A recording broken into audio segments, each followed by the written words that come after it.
mu ensama womode enam sompa so echire mu se etuo bi a ebinum aya wan mu so mo pese wo betua no ekwan bi edi anim wo ensam foforo mu nso Greater Accra na chesen kana heya NDC empanimfo a wonom ewo constituency ahodo no nyina so no wo maka wo ho abom toto sere opani His Excellency John Dramani Mahama se wonya bibi emfama wonom na yetu fa se okwade bi hyama otu an se mogabom ekopiemu ewo bi man so a ye nyina ye nim se Ukraine ene Russia wonom adwenya ko bankrom na sese ne de Zelensky edi abeto mantina wa kire mu se Russia president efre se one moment na se eni nkasa ho bi na wanhwe yi a bibi besi ensem eka yenim ho ena na awia yi mesi adwa mede som wo hye no som ese eye secure sanitary pad pramtobra kase ene ye de som wi enti wo yoba ene ye di Mother's Day yi wo ye bema wo ye papa obeto ade de ya cho yere obeto ade de ya cho nua ba obeto ade de ya cho girlfriend manenye secure sanitary pad nanu na bana man feel secure ankasa nani ebeje ho afei endpoint homeopathy clinic wase brade mfamfidie entu yade bi a agi ni padua no aboso 21st clinic enso ehye the sciatica peseta enono Leicester Company Limited or say ayatwu se ubetwu sia yas toothpaste any yas toothbrush and na yaka for their mona na KJC Company Limited adensie ni ema papa efie ni ho afei hajia special foods was say no pesu didi ese waka saufia na wafre no yenom ene empanifo ena afei adofo enwumaku a wanom asomasene ema Abena Badu Adepa Kwofie mesomo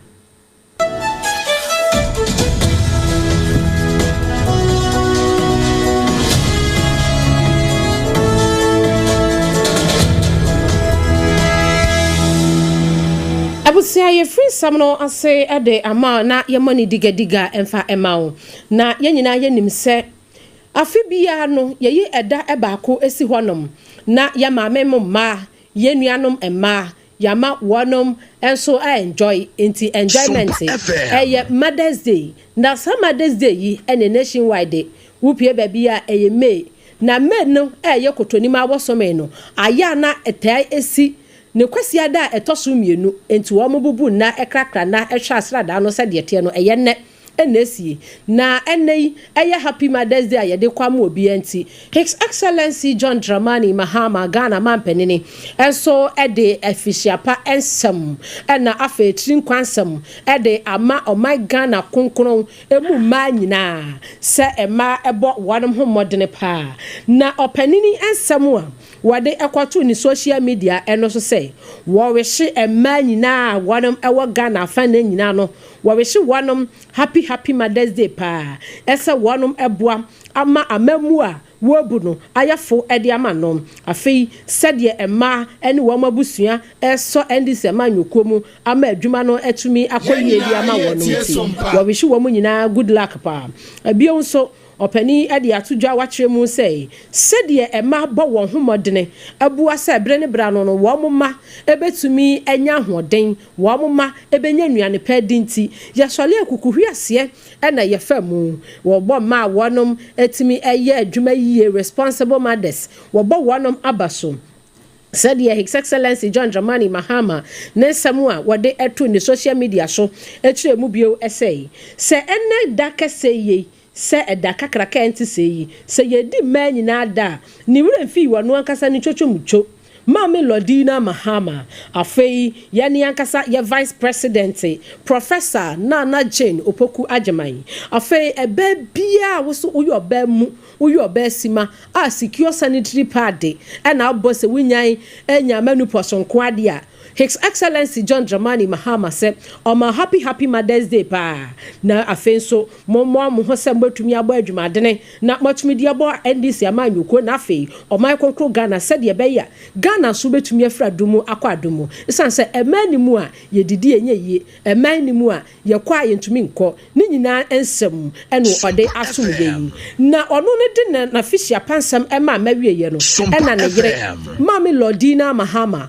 wono so se owo nsam de mama esan se wono nso wakoye nufutabra ba Ghana adihye nyina etwe ano nti wo so wono nso di etimi de sensam kakra de kire ne ma enti wono nso de kwato ne social media handle so kire mu say ema mubu aduru ema wo ma munsi yo honhom a nyankopon ade adom a mutimi di bu adwuma esomo man Ghana no wo twa mo puse ebio nso se wo yo ba pa na se wani ha adwuma na wutimi yi adwuma eye ne yi a ma melody na mahama se wo ma happy Mother's Day pa afei ema mo wa Ghana ha ba ma mo wa fa na nyina ma mo fra chichini benchaye ene Ghana ebeto kesen so wo ma mo nyina happy Mother's Day wo ensam foforo mu no hye no so ye da mu live e wo Facebook ne so enti no ba wa like page no na wa share so ama foforo so enya bi ahye na wo so aboa na wo de o birthday nsam anasa o happy Mother's Day nsam no e de atoho de amayen Mame Reverend Mrs. Doi wano so akasa kakra de afa ma ho odoi wano so akasa de afa ma ho wano so ese ema nyina happy Mother's Day sanse nei ema yenya mudeni mu yebuei ami odoi ese sede ema nyankopon ebo yen na ode ne mapa adua yemu ema sede yebetumi akọ afikyire eniema abusumi bi ebefiri yemu aba enso ye wiepe ni asanso ye kama na chesen foforo ye so afen so se oba be fa nyinsen abosome makoma konkron na akwada ada ne yemu a na ebre so a yakwawo so akwawo afa ye ho afa ye ba enso ho a afei ene ye betete mmofra no efiti wan ba bi ngengemu ekosi se abofra no so ese ebetumi ate namawe oma ema nyina afihia pa oma ema dasronko mami odoi ensam a wode to ma enim eye asesam se ye bebo ema bayi efa baby no se ye hwe wonamani a ema ye phobia wonim se nyame aboye stronko ena ya body mu no so no ye danso physically asem na make ye go through a whole lot of challenges ye stay be koso ma abrabom na nkofo a omuni mudi na omo enya suehunu bi amfa se de ma ya body no ye Sompa FM emu baby na omo edeye se omo go ma bayi because ensaye no ema yesu ene ye ban edanso no ma bebre mu so wonnim sa nim de na wo de bebo bayi nka se sa na ni nyina tie e bia na honhom mo so no e bi ti sa de but e ye honhom asem na mra bia ni ho kwan se honhom ade no ye de honam mu anu yi be ma ma se be ti ma bi e de o ma kwhye ho abo mo bayi se eno tie de o ma kwhye baby ama o mo e fa ho de ye tie so benchi ti se e ye ne kwan so a enti no minister for gender e ya adwene se e wo se sa be o no ye pass se de be ya e ma be yo mo fa ho de na o matim de ye dwuma e wo so mo de nanye sede ema ya dwumadie etienti women advocacy owura yiri odoi wono ne kasa edema wonom na ode ne kasa ye ebewie ye wabra na ode hot bite sompa ekase ye etwetwe nkomo no ena ode tudwa bio se wono de na nigi pa so ayo ba o ma wani nye eso ayo ba sennei senyankopon atonsa afra no ena wo sanso akọ na wanya akwanya asanso aba biem a enka Mrs. Reverend Odoi was in Kobesanso aboba esanse maade ye kikim Mami, I know they used to buy a personal individual subai. Me no can say me are the founder and president of Warrior Wise Prayer Ministry worldwide. Me were over 5,000. I almost masia a radiadrum, but it's over 17 years in it. But Uhumia, Metasadi Metia, a radiadrum, me and not Messiah or and a Messiah Osonfo, Emma Eradi. Ain't no a personal way behavior. And your man in but so baby to sa and you met to for say and me person so that you plan me be ma study ready boy before ban be penisa because onyame aseda ye me sonko be pesa me yo ba if so onyame ye me yi and I wo bo me no me he created me with a purpose and my whole makeup if me so be me na se no for a purpose and I want to stand to fulfill that purpose and no me person ya be ma me pro ba na so me yes to so for Founder and leader Edema Warrior Wise Prayer Ministry, Mame Reverend Mrs. Odoi, Osanso, a woman advocacy no. wono na kasa edema wonom ene one sompa kase hot buys etwetwe nkomo e wa abra na ejewa kwade aboaten ene no etwetwe sa enkomo yi ene wode tiri nkwansam e ma se o mama nyina happy Mother's Day Sompa 106.5 original yekase yada ne etwedi ama we na wonsam fufuro mu no waye adwumakuo mekere Youth Employment Agency one maka wamo etam abom na one so wamo ayefuo na efuo no one ya wamo ye no na ewose one mu duadua enobaye bi te se bro banche afei one mu dua toko one mu awa mu dua nkunuma afei pepe moko one mu duadua ni nyina na bro no de adi kan ba na wamo se baabi a one mu ye efuo no ewo branam ena branam eho ena wanum edua broi na se de bro no eba ya atam so ye na wo se wo harvest ye no wo mo nko a entimi mfa nko dwaso nkotonti opie mu wo bono emantamu a wayi adwumako a owura Malik Basintale edi wonu ani edi ebro $125 edi akwakwa akoma eye SHS yahodo a ewo bono emantamu se wonu mfamoa na feeding no entumi enyina brane esan say free SHS ninti emofra na duane a wanum die ehia pa enti no wokoye na wone nananum atena konwa wanum ewo bono mantamu asase so etwetwe nkomo no akire mu say sa ebroi eye Ghana emabunu enaduaye ene wono so ye mabunu a woye very energetic nti owa hoadi nti ewose wodi anim na wanum nyina edeba na wo mo de besom eye adesuafo a wanum ewo bono ene ne mpotamo ebie nso wo koso ase wanum be koso aye yemfuo ni pii ade aka ho enti emfaso wo so sei se muyi empanimfo adada nwumaku ahodo ano a muyi mabunu na mabunu ena wanum ho odene a wo metumi aye adwuma yi. I stand here today not because I'm the Chief Executive Officer of the Youth Employment Agency, but because I'm a young man who believes in the vision and future of other young people in this country. Nananom, today we've come to donate maize, but I don't see it as a mere donation. I see it as a testimony to the fact that young people, when given the needed opportunity and given the needed skill, could do more than any other person could do for our land. These farm produce you see here were cultivated by young people of this land, and today we have harvested and we are donating same produce to the young people in this country. As Chief Executive Officer, I still remain the platoon commander of the 5K men and the 3K women. Last few days, we launched an Operation 5K Firefighters, which meant that 5,000 men were going to be recruited as fire assistants. Our people of the Bono region will soon be recruited as fire assistants. In the coming week, they will be recruited as police assistants. In the next week, we'll recruit others as prison assistants. And in the other week, we'll recruit others as immigration assistants. Nana, if not for nothing at all, I know that anytime I'm to send money again, any of my brothers and sisters in these institutions, I will not pay e-levy again because John Mahama has scrapped the e-levy. Why openi kesia wadawa no SCU Owura Malik Basintale ena wokopie mo ewo bono emantamu wabra wanomde $125 of maize ekwasom eya disuafo SHS nkwada wanom ewo bono emantamu na wadi tu dwase branam eho ena wanmu dua broi eye Ghana mabuno ena wadi wanmu dua ya yede ho sem asomwi na Greater Accra region Accra heya NDC amanyoko emefamia miawo wanom empanimfuo bia wanom deda eye polling centers ahodo ni bia no ena ekasai wanom sei ekamia yese empanimfuo a wo mo aban mu bie ede empanimfuo a wanom so abie nnwuma ewo Ghana ha sei enkankan ha no eya nkwankwa nnwumaku no wanom pese wo mo kyekire bi ensagu wanchi esanse wanom si nansan ya CEO Edema Magdan Group of Companies na saying said your empanimfuo bi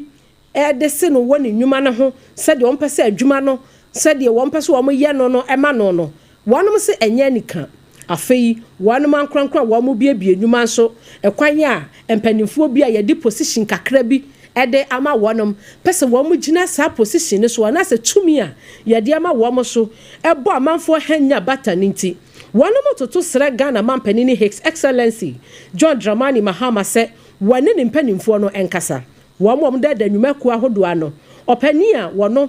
one ensamtwerefo atwetwe nkomo Sompa kase etwetwe nkomo eyo Owura Ellis Amafti na sedie ne nsem kan ye ekoye no Sompa kase entro so say fama leadership of NDC calls for action against the harassment of Magdan Group of Companies and other Ghanaian businesses. The leadership of Greater Accra Region Constituency Organizers of NDC has taken note with deep concern, increasing pressure in some cases, harassment of some Ghanaian entrepreneurs and businessmen who have established and invested in business in Ghana, especially in Greater Accra region. These entrepreneurs who are expected to have a public-private partnership with the government, which will help to make the 24-hour economy mantra and campaign promises of NDC succeed, are rather notable being intimidated, in some cases harassed, and which would rather disrupt their businesses. And this makes it quite difficult for them to open up and create more decent jobs and employ more Ghanaians youth. A typical example is some disturbing news and intimidation of the founder and the CEO of Magdan Group of Company, the renowned Ghanaian entrepreneur, Dr. Macaulay. There have been a various reportage in the news and the social media of investigation and requests for information, etc., with supposed allegation of money laundering and some other transactions which have been branded as illegal, and create a psychic disrepute of a person who should be aided and supported in the line of business. This brilliant Ghanaian entrepreneur who has invested in and established varied businesses, which has employed a notable number of Ghanaian youths, especially in the Greater Accra region, must be recognized as an asset to the region and the country as a Openia wano ochrechro edema Greater Accra organizers no ewo NDC amanyo komo ewo nkran ha sei no na wakasa no owura Alex Amafti na wakasa ye chire no na openia wano nso eba no eye NDC amanyo kuo a wonom ewo nkran openia wote wonom nyina ano ese chairman no eye owura guard nene akwe wono so echechire mu sei kamia yese wobi no wobi ewo beef dada wobi ewo bi homena sepo dada na tumi bia omampani edebe maninti na wahada ene no baba besi agan ewo nipa na dwuma a wo ye ho wo say yese be hadwene esanse NDC amanyoko wanu se wo di 24-hour economy aba enti se nnwuma no adehye ntumi amia biebi eye private ones no anka aban de ne ho a ebeside na sa 24-hour economy no etumi agina mu die na eno so etumi aboa NDC amanyoko no wo mani swade hunu no etumi ayekese wonu so samwa ode to Sompa ekase anim no eni giving appointment to certain institutions that, for example, we have, one-on-one issue with you on our own private basis. Then, at the time that we were, having that sort of arbitrations and what have you, and it has not gone well. Fortunately, I have been appointed in this government and I have power. Now it's okay. Now, here is the power. I will show you where power lies. So, this sort of things will not other to the government. If you have your own personal issues, deal with it the personal way, but don't stand on the government's the power that have been given to you to create certain unwanted situations that will affect. Then they will say, oh, look at them, they are the same people who are singing this, they are now killing business. Where are we going to make sure our 24-hour economy succeeds if we are killing all the businesses with our own, and to make sure they bring what they are looking to make the research well, rather we leave them walking on the street with the billions of cedis that they have invested in the previous government, Akufo-Addo's government, and we are targeting people who are even creating jobs instead. Openi okasa ye titena ni ewo enkramantemu NDC amanyo kuonim na wane ensamtwerefo so pakase atwetwe nkomo owura guard nene akwe eno no so ede ne nsam atudwayi na Brem Central openi ayebo ni din eso nkoye mesini no aban krache eyo no nyafo Solomon Brakukusi wono so akasa awakye ne ni so ede achempanyfo afen so wakasa afa honidi ho woso piemo ewo mpotam ho no mu a kamia yese ahonidie ne de ya to apen ni nyina nam so ema yade bi tise typhoid ene yade atiate se ewo mpotam ho wone Sompa kase etwetwe nkomo se yetimi asosidi wo se adwuma we mu a omampani ebesa nya gidie wo mu dodo na mu ede adwuma eso sinsei asan ahye omonsa wo he municipal assembly ha se ya bebi a efi emini ye pa eti for the first tax me say report about say still reading na over typhoid Brem Central Municipal Assembly na ye copy all the whole of still with that say efi asem na yade a ehia peda na say raft attention ti many penny for be cambo na ye nyina ya dwendwe ne ho kwan e betimi afa so a ye Mensi no ebetimi atekra. As I say record say yadi the cleanest municipality in Eastern region more than 5 times. Na o share the current situation as if enti nyina ba beka bo na ekwan bi be fa so le ma mountain so ate no. Yes e ma mountain so te. Afi o Brim Central municipality mu a enubone eyade a ha mabudo do na mabudo do na do ho ewura enubone mu. Ekwan a ese ye be fa so a ebetimi atwe mabudo do na free enubone enom ho no. Ese ye fa sa kwan so. Afi o he government hospital a hospital I see actually as well obi yare a the compound no so obekọ na government hospital enu achi no onenya focus Solomon ekoso e de tonsentwerefo a wonom e won potem ho anim se ade bia won be report ye anaso mo de be free Brim Central potem ho akọ amansa dwaso ama obi achi bi no enye nsem a e be promote Brim Central. My report about the municipality and positive. You make sure that some I can't find a mention who be a sama and do be concern of Fanisika municipality. Finally, a promo say from 1998 Umpo and some way they are say and some team Budona near my uncle compound say on my baby a Jumawa. As I say, I'm your phobia bar no more than one baby and say Majina has a Shamunamo residents bow in the buy and someone come and you are made and say semene ohini betu anamo na eyempuntu na comprehend aba na enya se me de me ho ba be for Ne krokromo no Deputy Communications Officer ewo Brim Central eyo nenya former Rambi Mali wono so e de kakra to asochire mu se ansa na wanom eba betu aba assembly members ibehia ama MCO nenya for Solomon wo mato ne so aba no na bi mu kasa wanom mpene so enso wanom ene wo kasai ema bibia etodin yetete siama ibi ko demonstration as a Deputy Communication Officer me malam bi mala AK fireman for NDC Akimoda yen fast adwen no intena me na esa na de nchichemu bi eba party ni to say ye party nipa na ye party for say ye mpe adenti na mpe ye ni na ye adwuma we youth organizer we adwuma as a youth ye ya yi ni pe ye chairman de support amano obi biara de support amano na why na wase woko sa demonstration emfa ampanso amfa into hwe ya vote ya out of 27 2 na 2 no e de nyame ase ye nyina pe no wono so ni party be adwuma because party na de ne bae enye party a anka wonya sa position no wono so minim ni obetimi aye Solomon usi brakon wonim sene otie ye nim sene otie obe adwuma no fine amaye Opani okasa ye ayonanya former Lambi Mali wono na opiemo a Brim Central NDC amanyoko no opani a wakasa de ma wo mo abedi akiri na ono so de na no disam eto nsemi mu na yato so ewo ensem kofro mu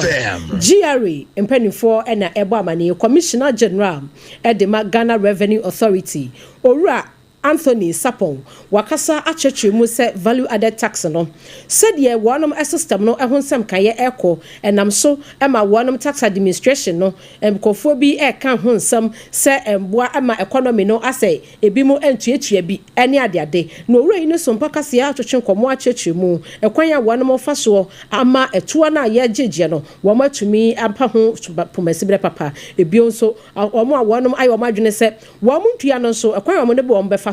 said Owura Anthony Sapon Samu Ekoyenini is expanding. The population is growing. Today we are above 32 million. In a few years' time, we will reach 40 million and over. This implies that consumption is going to grow. And if consumption is going to grow, then VAT must necessarily also grow with it. And therefore, one of the areas that we are looking at is how we revamp our VAT to ensure that it is efficient and it is convenient for both the retailers as well as the consumers. It is for this reason that the minister in 2025 budget announced that there will be a comprehensive review of the VAT administration. And as you may know, that exercise has commenced and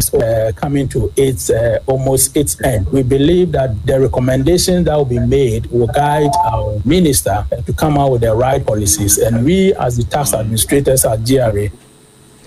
Opani okasa ye eyo Commissioner General Edema Ghana Revenue Authority Owura Anthony Sapon eno ne Sompa kase atwetwe komoyi na yewremu ewo bi emaiso a Russia ene Ukraine mu sensamo enyina ye nim se de wanom komotwetwe no ekoye senkebe ya enka we nsizi fire bese enafua no bese duasa a Ukraine esa one penny se no Vladimir Zelensky eno wakase wose were responded to Russia wanom enkasai ho a wanom yese wamu behia na wanom edisa enkomo no na yeyi eno de aba mountain a wose Nyankopon ya adomu a me busumi ya umene de to so eye dumienu na chese ye chena wɔnom ebehia na sɛ de sese ne de Ukraine empanifo so wɔn ayɛ ready sɛ wɔne Russia ebɛtwetwe nkɔmɔ na wɔn ho sɛ ceasefire sɛ bibia ene din bɛsɛ na ayɛnafu abaako bɛsɛ aduasa no wɔnom sɛ de ɔbɛka akɔsie na ɔpani kwatwerɛ yɛ de to ne Facebook a wɔkyerɛ mu sɛ de wɔnom di krataba a wɔn kyerɛ sɛ Ukraine fo so wɔn ayɛ ready no ɛma no nkɔyɛ sɛbi bi asɛ de korɔkorɔ de John Sembi na wɔn nkɔhyia nwie na nkɔwiaseɛ na wɔn mɛka sɛ anamianam kaayɛ afei mesan so meboa anase yakwa akɔhyia na yɛdi nkɔmɔ no yɛni bɛbɛ yɛ ho so no na wɔ betwa fufuo ɛde afa yɛti kɔ abɛhyia num anyɛ saa de avrade me Zelensky wɔso wɔngri nanso ne nyinaa mu no sɛde ononyafo Donald Trump ɛde na no tu mu bie afei ama hodo bɛɛ sɛ aduo no ɛnso de wɔn no bɛtu mu bie ɛsɛ anya hwe wɔn de wɔngya bibia menka na Ukraine fo so wɔn no wɔn bɛhyia wɔn mu nhyia na wɔn mu nhwɛ sɛ bibia betumi akɔyie na wɔn atumi akansam no na asomdue mapatimi afa ne tampefra na saa 30 days ya wɔn mu hwɛ sɛ enkombe sizi fire no enkanu na chiri kura no na katimi a endi bia na kasomdue mapanso atimi afa ntampefra ɛwɔ ɛyɛ Zelensky ɛna afa Putin wɔnom entam ɛfiri hɔ ɛba ɛno na yɛwura mu ɛwɔ arahusem nso a we arahusem kum enigisam yɛnyina nim sɛ Pope Francis oti na bɔfoɔ no na Nyankopɔn yɛ adom ɛma ɛyɛ cardinals wɔn kɔhyia ya wɔnom san so to aba ɛma Pope foforɔ koraa Pope Leo the 14th na ɛna no pɛyi ɛna okopie mu ɛwɔ Pope Francis na mu so na ɔkɔbɔ mpaye ne nyinaa ɛne sɛ wei ɛne ne kwasia da obɛyɛ Pope no edikan a wɔno so ɛkɔ mu kutu na wɔnom akɔyɛ som enti na ho behia ɛsɛ wɔbɛkɔ ɛyɛ Pope Francis ne na so na wadi kan akɔbɔ mpaye na wɔkyerɛ mu sɛ de Virgin Mary wɔno so wɔntumi ɛbɔ ne mpaye ɛsi rezo no ɛyɛ bibia kama no na kyerɛ sɛ ɛnɛ da yi a wɔnom ɛyɛ ne kwasia da a edikan a ɛyɛ Pope Leo the 14th wakwakwakwohia wono ni Pope woto so 267 yi na wono makwakwakwa ya sode no wodi kan ekobɔ mpaye ɛsereye ɛso won fat ayi tigina panta na chi afei Nyankopɔn moa na bibia enkoso na sɛde ne nsam ɔde ekwato ye ne social media so no ɛna mpanimfo ɛkyerɛ mu sɛ wono ofiri American ti no owura Donald Trump enso ɛyɛ ne kuromu ni nti ɔbɛkɔ sɛ wɔne no ɛbɛdi kaso bom brɛ ne bra no na bibia nso ɛtimi akɔyie ɛde ama Pope Leo the 14th ɛna afei America ɛna afei Roma asafo ɛne owura Donald Trump yɛnyina yi so na pramto brakase a yade asom wono ebusua ye fancy ye hwe Facebook no so kakra adehia wo mo ebehwe ye Facebook a wo mo de wo mo messages eba ye Starboy wo so wo hye yen efiri eya Hafumem Airport wo so Sompa News no size happy Mother's Day to all Ghanaians, especially my lovely mom Madam Teresa at her inside Ahafukukum or that say afei set antobam enso say odi free malam was aka breastfeeding. I'm enjoying the news. Happy Mother's Day to my mom, Abena Kumiwa. Afei Evans eni Obuase Tutuka and also Eddie Free. Also happy Mother's Day to all female prisons officers of Obuase local prisons, especially our officer in charge, Superintendent Esther Aku Nunu. And also Edie Enono Nana Ej Yabua Wisdom. Was say I'm Junior Baby Jet. Watching you live from Doma Ahinkuro. Happy Mother's Day to my late mother, R.I.P. Lovely mom. Yo. Nana Ekwamwa Boateng. And so Edene Die Abba was say a very special Mother's Day to Mrs. Rita Amwa inside Oyarefa. God bless you. Nana Ekwamwa Boateng so dia wono so de ba ye enono. Afei Obrempon Nana Kwekwe Ampoma enso Edene Die Abba ewo ahanum se yense na yemu akire emfama no. O say happy Mother's Day to Madam Salome Dakwa. Madam Salome Dakwa aka Ahwod Ohoho Asam. Obrempon Nana Kwekwe Ampoma say happy Mother's Day to Madam Salome Dakwa. Dodwa na frɛ no Ahoho ɔhɔhoɔ asɛm wɔse efiri wo ma anyina afei wo in-laws wɔn sɛwfoɔ especially ɔbrempɔn ɛne set wɔnom ɛna wɔn de happy mothers day sonkwen ɛkɔ ɛde ama wɔ afei happy mothers day bio ɛnkɔma Mildred owusu minta ɛna afei Veronica amanfo wei every set kisi enso ho a wode ebaye nya yadamu nyina mo ase abusua hye no so se ensem yi etwa guye ewo Sompa Kumase 93.1 Sompa FM afei Ayiko FM 100.9 afei Adamfopa Radio Paris France Abrochimem Sompa FM Takwa 101.1 Sompa Takra de 103.3 Sompa Tachiman 106.1 Sompa Sunyane 98.9 Sompa Kranza 90.7 Sompa Doma 101.3 afei decoder no so ne ehye so Facebook ye Sompa FM 106.5 FM Accra YouTube no so Sompa FM live and afei wankasa ote yenka afiri ba bia ote yenka firi yi aseda enko ema secure sanitary pad abusua ena Mother's Day yi ema nyina eda ema mutumi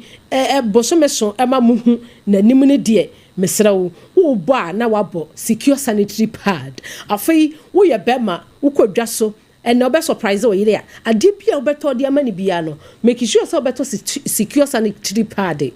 de aka ho esan say pad no eye kama eso emutre ewa afei nataban no so trepa efa babia we no leakage afei so minti no wo minti eboa esone blood no twetwum kama e mane nya ye ho pe kwate no so wono ewo extra comfort so said ye be ya ebeboa wo e ma enkeka wo afei enhihye pi enti eboa pa oba bia e make sure say wonya dru edwaso a now so ope secure sanitary pad ni bi na eno ene beboa wo ama wo so wa feel oba say oba esima kasa enye de okwa akobo na o nante a na woti ko ayedudu endpoint homeopathic clinic was one mu dimfidie na esa yade oba ne bema wo no maya ema afei bema wo prostate no nsensem a doctor for say busumi bia bema de e was so check wo prostate said ye echo na ye hu ne ntamu ano ane yeboa wo so wan hye ye ne kwashe catheter waso be ye hye nti endpoint homeopathic clinic was ya no aba afei premature ejaculation de bia wo de bo ani no wada wo de bo ani no wada kwani hye wo kidney ho nsensem liver ho nsensem endpoint homeopathic clinic na yamwa and can I have say shall some board ya was sprinters ekwan no so na obehu yen Kumasi ahenema kokoben we honso obehu yen na eba no fisio ehon sensem a eda ya bem oba said ya din fidie ebe scrutinize ni ahwe ba bia ho atosoma ni aboa ni massage no endpoint homeopathic clinic 0244 867 068 and 0240 0274 234 321 na endpoint homeopathic clinic so enyo so ubedidi enei mese mema ni nyina moma moyire mo nanne na ye oda aduane ewo Hajia special foods en family fee entine enne oba bia ka kire wukunu se na de eye madanti ojwa home won frɛ Hajia sisia aduane bia oba oda bia Hajia de bebrewu afedwumadie bia wudi bia so frɛ Hajia obeba be ye buffet papa de awache tue safi ope kokonte ope mutuo opa betie ni nyina bi ewo honom na Hajia so ye aduane no na ifiti anopa no nwotwe eko na wabie na apnom Instagram or Twitter afeti Facebook na TikTok nso Hajia ewo honom frɛ sisia na oda aduane na oyire ehome na girlfriend ehome surprise na wiai wate 0246 359 921 and 0535 484 392 and afi 0594 797-215 na Hajia local foods special ones yenyo so na KJC company limited ose koba sempre mono no be si dan ba bia ya ton krobata no apete cement iron rod roofing sheet nails na do ahodo plywoods ade bia yedisi dan yeye ba ne one wey yes na de keka ho nyina no ubenya ebi 024 0204 355 040 0204 355 040 na KJC company Limited and also Ubechu Sia Ebusia a Leicester Company Limited one was one of the yes toothpaste and yes toothbrush Ediaba one way yas hairbar Ekahua Ebua Echu Seno Ama Seno Atemai one no Mubay Sham Ubetumi Asre Emma or Senso Ayedene a yas one a toothpaste no and no was so use any toothbrush no Accra 0501 619 588 Kumasen so a 0501 390 330 338 na yajoso 21st clinic say the sciatica expert the sciatica pacesetter the sciatica commandant one mo hwehwe ye ekoyi yade a yes sciatica yade ni din de entini na sound to ase no ekosi na amuro de bia eye o ya pa wan hwe yi a wo de sa na de wati nanom nse do enti 21st clinic ne kan for de amawo bra ye tu yade bia ase na sciatica ne de ye beti ni se te e de amawo enkran ha se do tantra hill runabout be hu yen ma ubehu ye kaswa Kumase Sunyane Techima Nkranza takra de takwa brekum go so boase ye ho gimeye nefra ye 0540